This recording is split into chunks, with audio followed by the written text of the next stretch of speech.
मंच पर विराजमान भारतीय जनता पार्टी के वरिष्ठ नेता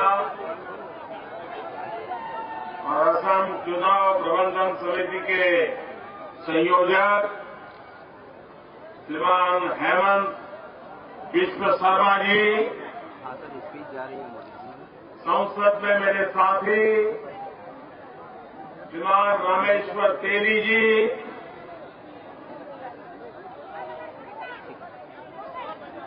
श्रीमान दिलीप मोरन जी,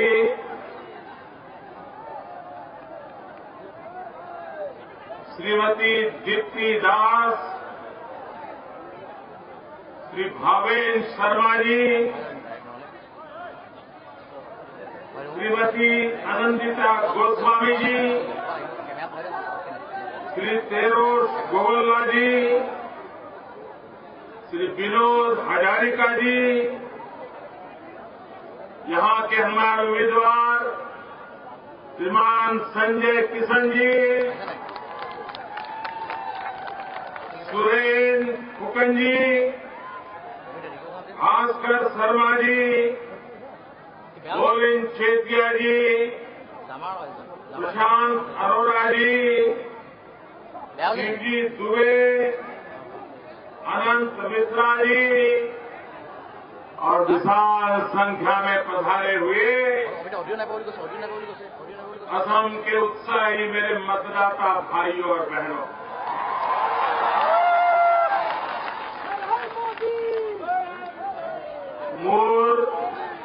मोरो मोर असमवासी राइज, जोई जोईते मोई होकोलुके रंगली बिहू शुभेच्छा जोनाइसु।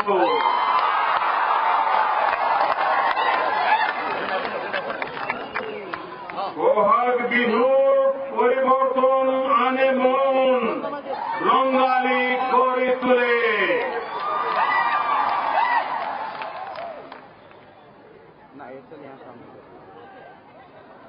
अब ये नाम तो 3 सुखिया है,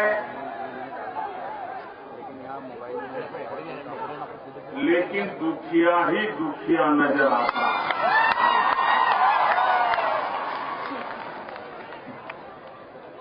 हमारा संकल्प है ये 3 सुखिया को सच्चे अर्थ में सुखिया बनाना।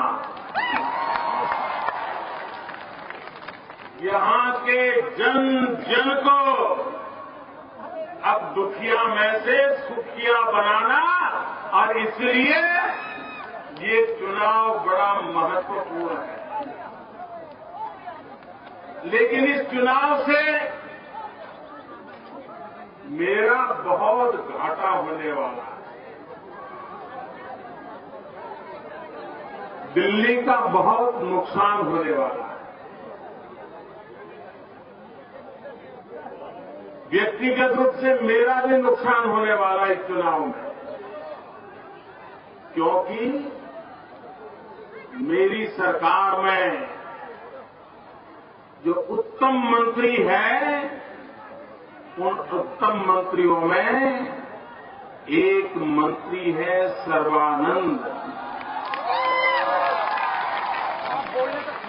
जो आपका सांसद है।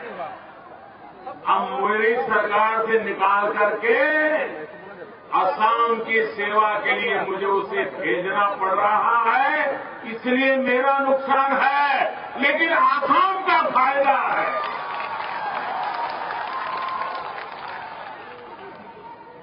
ऐसा होनहार, सामर्थ्यवान, अत्यंत सरल युवा सरवार, और एक बार आसाम पे लहर चल रही है। आसाम में एक ही आनंद, सर्वानंद। और इसलिए भाइयों बहनों, हमारे कांग्रेस के नेता अब शायद कुछ वर्षों में 90 साल के हो जाएंगे। वे कहते हैं मेरी मोदी से लड़ाई है। आदरणीय मुख्यमंत्री जी, आपकी उम्र इतनी है, आप इतने बुजुर्ग हैं, मैं तो इतना छोटा हूं। मैं तो आपसे नमन करता हूं, आपको प्रणाम करता हूं, मैं आपसे लड़ाई नहीं करता। और हमारे तो संस्कार है, छोटे बुजुर्गों से नहीं लड़ते हैं और बुजुर्ग छोटों को आशीर्वाद देते हैं। और इसलिए मेरी गोगाई जी से कोई लड़ाई नहीं है। हाँ, मेरी लड़ाई है गोगाई से नहीं, गरीबी से लड़ाई है। मुझे लड़ना है गरीबी के खिलाफ, मुझे लड़ना है बुराइयों के खिलाफ, मुझे लड़ना है भ्रष्टाचार के खिलाफ, मुझे लड़ना है असम की बर्बादी के खिलाफ लड़ना है। मुझे किसी व्यक्ति के खिलाफ मेरी कोई लड़ाई नहीं है। मैं तो बुजुर्गों को 7 बार प्रणाम करता हूं और असम की भलाई के लिए सारे असम के लोगों से मैं आशीर्वाद चाहता हूं। उनके आशीर्वाद से असम को नई ऊंचाइयों पर ले जाने का संकल्प लेकर के चला। मेरे प्यारे भाइयों बहनों, आपको पता होगा देश जब आजाद हुआ तब हिंदुस्तान के जो 5 समृद्ध राज्य थे, इन 5 समृद्ध राज्यों में एक राज्य का नाम था असम।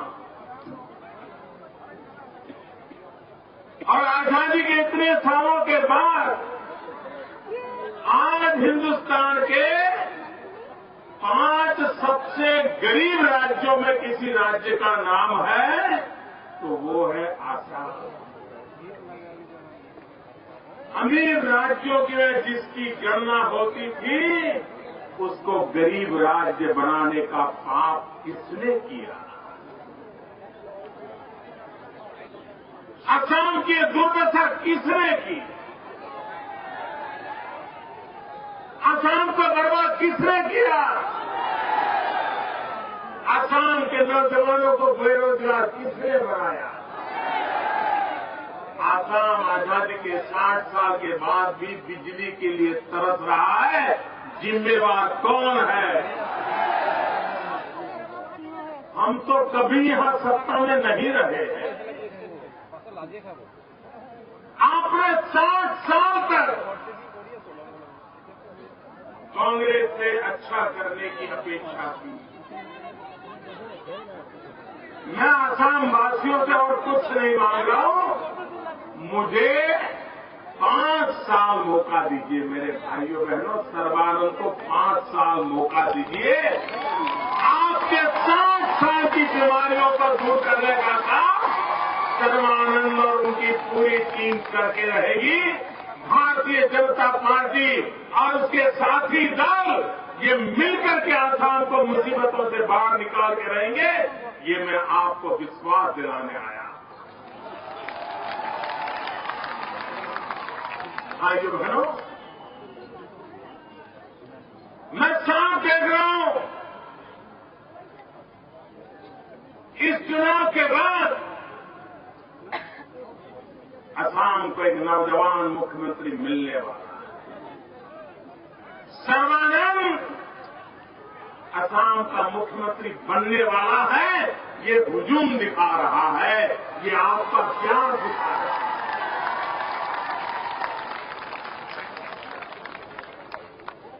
और एक बार सर्बानंद के नेतृत्व में, भारतीय जनता पार्टी के नेतृत्व में हमारे सभी साथियों दलों को मिलकर के जब असम में सरकार बनेगी, देखते ही देखते, मेरे शब्द लिख लीजिए दोस्तों, पूरा हिंदुस्तान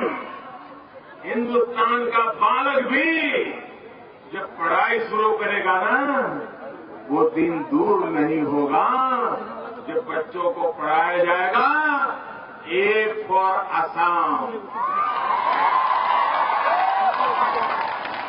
ए फॉर असम, ये बच्चों को पढ़ाया जाएगा। ये ताकत आसाम की पैदा होगी, ये मैं विश्वास से कह सकता हूं। यहां के लोग परिश्रमी, मेहनत करते हैं। यहां के लोग मुसीबतें झेल करके भी जीवन में कुछ अच्छा करने का इरादा रखते हैं। ये ऐसा इलाका है जहां परमात्मा की भरपूर कृपा है। कितना पानी है आपके पास, लेकिन सरकारें ऐसी हैं, इतना पानी होने के बाद भी लोग प्यासे हैं, आज भी पीने का पानी नहीं। मैं उन प्रदेशों का तो समझ सकता हूं जहां रेगिस्तान है, वहां पानी की किल्लत मैं समझ सकता हूं, लेकिन आसाम जहां ब्रह्मपुत्र हो, जहां इतनी वर्षा हो, वहां पर लोगों को पीने के पानी के लिए तरसना पड़ता हो, इससे बड़ा कोई दुर्भाग्य नहीं हो सकता। और इसके लिए सरकार जिम्मेवार है मेरे भाइयों बहनों, सरकार जिम्मेवार है।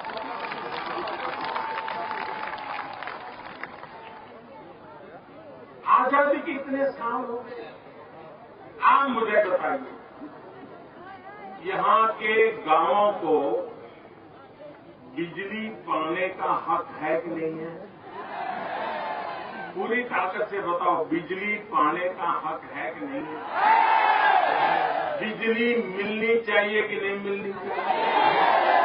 बिजली होगी तो गांव में बदलाव आएगा कि नहीं आएगा? बच्चों की अच्छी पढ़ाई होगी कि नहीं होगी? जीवन में सुख शांति आएगी कि नहीं आएगी? गांव का इंसान भी टीवी देख पाएगा कि नहीं देख पाएगा? चक्की पे आटा पीसना है तो बिजली होगी तो चक्की पे आटा पीसेगा कि नहीं पीसेगा? गरीब का पेट भरेगा कि नहीं भरेगा? लेकिन मेरे प्यारे भाइयों बहनों, आजादी के 60 साल के बाद भी करीब 2000 गांव आसाम के ऐसे हैं जहां बिजली का खंभा भी नहीं पहुंचा है। आपने जब मुझे प्रधान सेवक के रूप में जिम्मेवारी दी तो मैंने अफसरों को बुलाया।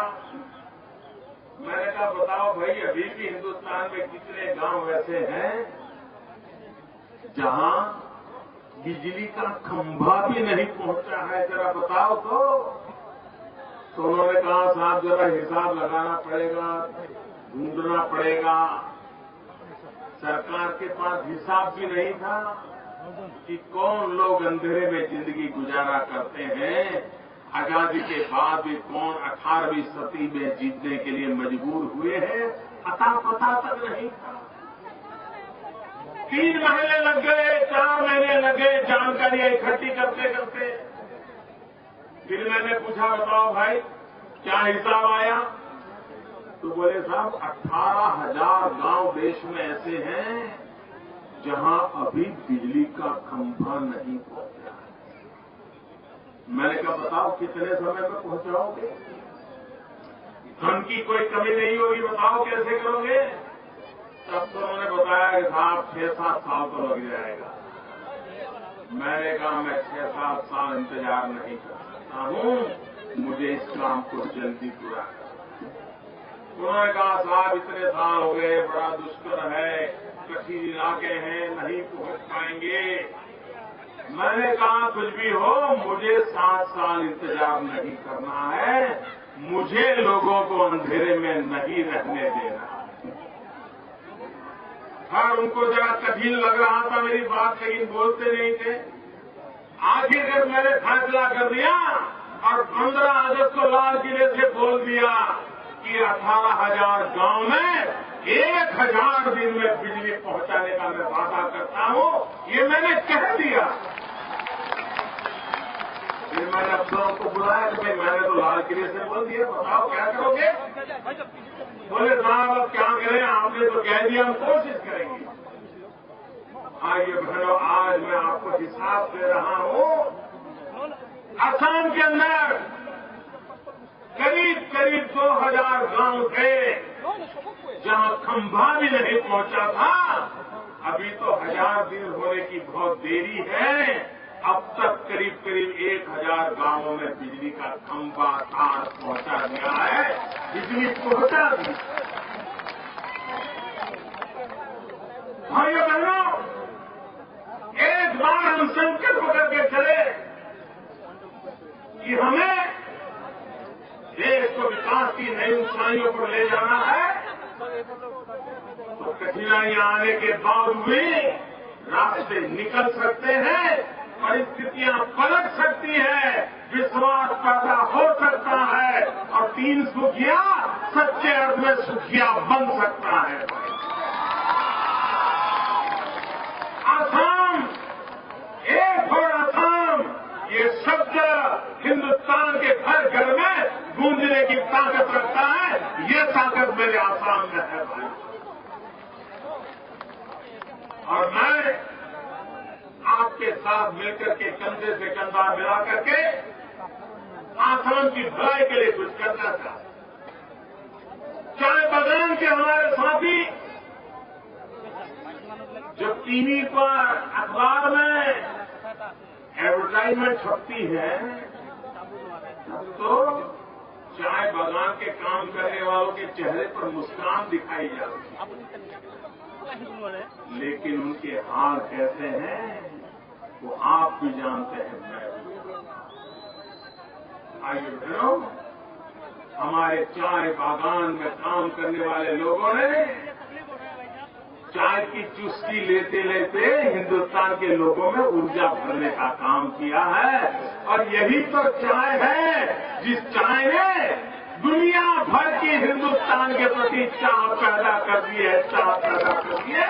दुनिया में उसका नाम किया है, इन हमारे मजदूरों की मेहनत से हुआ। और चाय की बात आती है तो मुझे जरा अपनापन ज्यादा लगता है,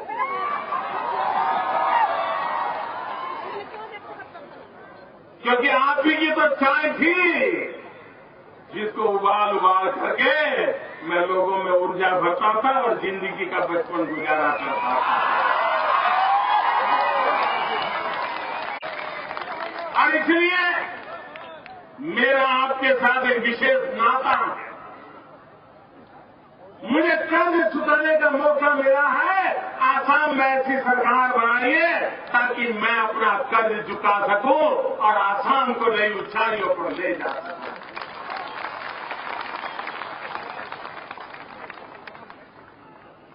यहां पर आपके सीएजी का रिपोर्ट आया है। घर में भी माँ बाप बच्चे को अगर 10 रुपया देते हैं और कहते हैं कि बेटा जाओ कॉफी खरीद लेना, और बच्चा जाए कॉफी खरीदने के बजाय टॉफी खरीद ले, तो माँ बाप क्या करेंगे? हिसाब मांगे कि नहीं मांगे? तुम्हारा बैग दिखाओ, कॉफी कहाँ है? और बच्चा कहेगा नहीं कॉफी नहीं है। तो माँ बाप पूछेंगे ना 10 रुपया कॉफी के लिए दिया था, कॉफी खा गए? पूछेंगे नहीं पूछेंगे? पूछेंगे नहीं पूछेंगे? सरकार में सीएजी होता है, वो सीएजी पूछता है आसाम सरकार को, ये इतने रुपये आए थे कहाँ गए, जरा जवाब तो दो, जवाब जरूर तो दो।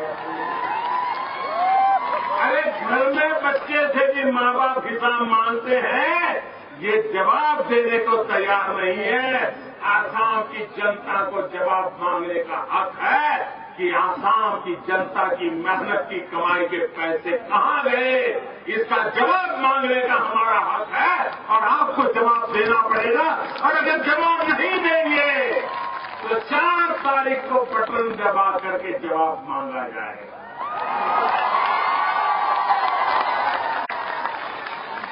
और इसलिए मेरे भाइयों बहनों,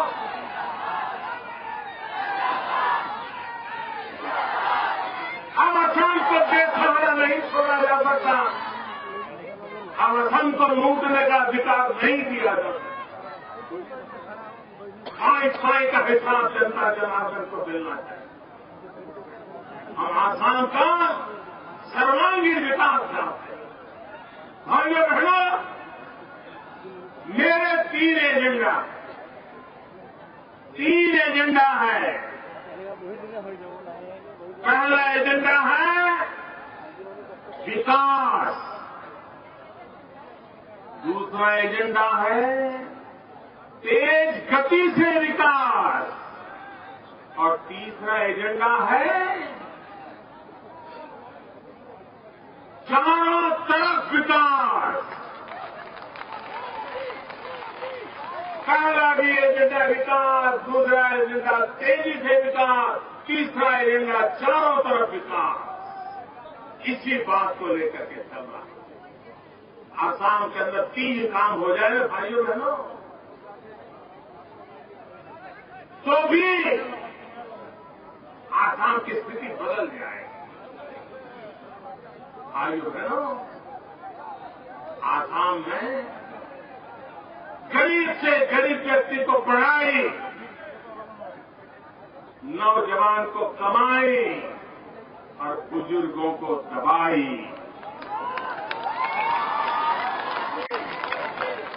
आसाम की सगल सोच बदल जाएगी भाई। आपने देखा होगा, हम यहाँ यूरिया का कारखाना लगाने की बात हो, रेल का काम करना हो, रोड का काम करना हो, आजादी के बाद किसी एक बजट में जितने रुपये दिए गए उससे अनेक गुना रुपये हमने आसाम के अंदर इंफ्रास्ट्रक्चर के लिए लगाए हैं। हम तेज गति से रोड बनाना चाहते हैं, हम तेज गति से रेल को आगे बढ़ाना चाहते हैं, हम यहाँ के जीवन को एक ताकत देना चाहते हैं। और इसलिए मेरे भाइयों बहनों, आसाम के विकास के लिए, आसाम के नौजवानों के सपनों को पूरा करने के लिए मैं आपसे आशीर्वाद मांगने आया हूं। और मुझे विश्वास है कि चुनाव में आसाम का एक ही आनंद है और वो आनंद है सर्वानंद। एक फॉर असम, ये संकल्प लेकर के चलना है, आसाम का भाग्य बदलना है। और इसलिए भाइयों बहनों, कोई कुछ भी कहे, मैं किसी के खिलाफ लड़ाई लड़ने के लिए नहीं आया हूं। मुझे तो लड़ना है गोगाई से नहीं गरीबी से, गोगाई से नहीं गरीबी से लड़ना है। आजादी के इतने साल के बाद भी गरीबी, घर देने के लिए पैसे दिए, घर देने के लिए असम में गरीबों के लिए घर बने, दिल्ली से पैसे भेजे, 1/4 रकम भी खर्च नहीं कर पाए, बैंक में जमा करके पड़ा हुआ है, बैंक में जमा करके पड़ा हुआ है।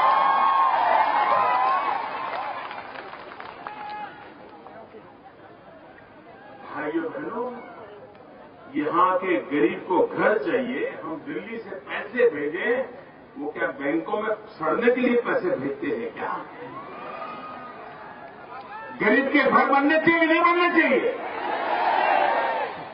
1/4 खर्चा हुआ, बाकी सारा पैसा वैसा का वैसा पड़ा रहा। भाइयों बहनों, अगर यही हाव रहा तो आसाम का भला नहीं होगा।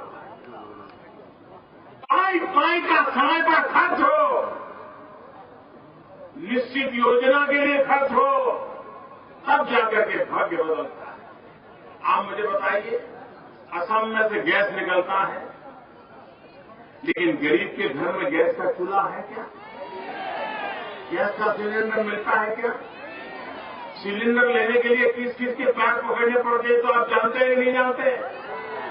हमने तय किया इस बजट में, आपने देखा होगा, हिंदुस्तान में आने वाले 3 साल में 5 करोड़ गरीब परिवारों को गैस के सिलेंडर का कनेक्शन दे दिया जाएगा। और जो गरीब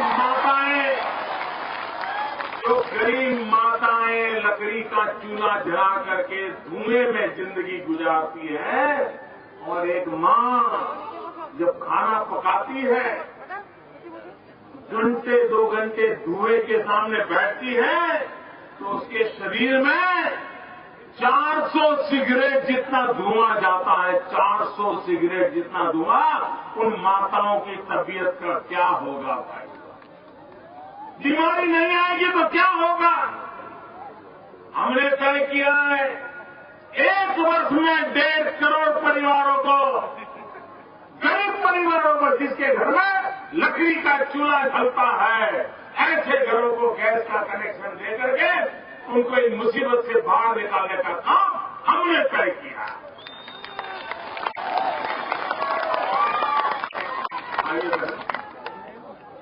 अमीरों की सरकार कैसी होती है और गरीबों की सरकार कैसी होती है? हमारे देश में अमीरों की सरकारों ने ऐसे नियम बनाए कि कोई बड़ा मॉल बनाता है तो 7 दिन उसको खुला रखने का हक मिलता है, लेकिन कोई गरीब की दुकान है छोटी सी, किराना बेचता है, पान का ठेका लेकर के बैठा है, चाय चवेरा बेचता है, तो सरकारी मुलाजिम आकर के डंडा फटकारता है, कहता है चलो 1 दिन छुट्टी रखनी है, 7 दिन नहीं चला सकते हो, 1 दिन छुट्टी रखनी है। शाम को 7 बज गए 8 बज गए तो आएगा, बंद करो, शाम हो गई बंद करो। क्यों भाई? अमीरों की सरकारें मॉल बड़े बड़े खुले रखने के लिए 7 दिन 24 घंटे, और गरीब को 1 घंटा दुकान भी ज्यादा खुली रखनी है, छुट्टी के दिन दुकान खुली रखनी है, तो बड़ा कर दो। इस बार हमने बजट में कह दिया अब गरीब भी अपनी दुकान 7 दिन चला सकता है, और जितना समय चला सकता है। और उसके कारण एक नौजवान को काम मिल जाएगा, रोजगार मिल जाएगा। अगर लंबे समय तक दुकान खुली रहती है तो नए लोगों को रोजगार मिलता है। हमने मुद्रा योजना बनाई, बैंक से कोई गारंटी नहीं, आप कहिए मुझे कुछ करना है, व्यवसाय करना है, बैंक आपको पैसा देती है। अब तक करीब 3.25 लाख लोगों को करीब 1.5 लाख करोड़ रुपया सरकार ने दे दिया, और उसे वो अपना छोटा मोटा व्यवसाय करेगा, 1 आध आदमी को रोजगार देगा, अपने पैरों पर खड़ा रहेगा। और पहले कभी कुछ किया हो, साहूकारों से वो ब्याज लेते लेते थक गया होगा, तो वो साहूकारों से ब्याज से मुक्त हो जाएगा और सम्मान की जिंदगी जिएगा। ये काम हम करना चाहते हैं। और इसलिए मेरे भाइयों बहनों, गरीब की जिंदगी बदलने के लिए, नौजवान को रोजगार देने के लिए, आसाम का भविष्य बदलने के लिए मैं आज आपसे आग्रह करने आया हूं कि आप सर्बानंद जी के नेतृत्व में 4 तारीख और 11 तारीख को कमल के निशान पर और हमारे साथियों के पार्टी के निशान पर बटन दबा करके एक नया परिवर्तन लाइए। देश का प्रधानमंत्री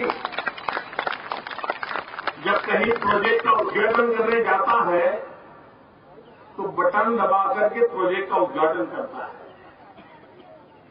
लेकिन प्रधानमंत्री भी बटन दबा करके एक प्रोजेक्ट का उद्घाटन कर सकता है, 2 प्रोजेक्ट का उद्घाटन कर सकता है, 3 का कर सकता है, लेकिन आप लोग तो 4 तारीख को बटन दबा करके